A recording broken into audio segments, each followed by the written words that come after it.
Hey guys, it's Autumn. Welcome back to my channel. So today we're going to do a little bit of unboxing. So I've always been trying to figure out how to enhance Jordan's nursery, and I really wanted to get a monogram sign of his name, and I've been looking all over.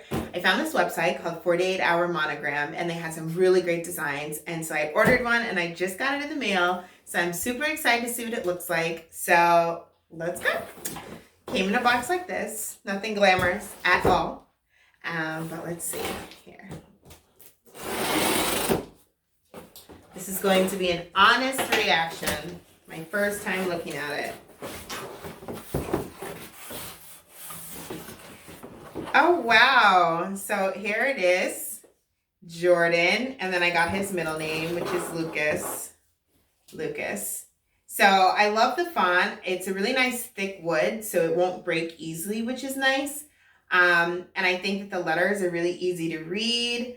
Oh, I like it a lot. I do actually wish I had gotten it painted. There was all these different colors, black, gold, white, pink, blue. But I wasn't really sure what color I wanted in here, so I figured I could just spray paint it myself. But I think it looks great. I'm super excited to hang it up, and when I do, I'll share with you guys what it looks like after I decide what I want to do with it. But yeah, I'm really happy about it. So 48 Hour Monogram is the website. I will put a link below. And thank you guys so much. See you next time.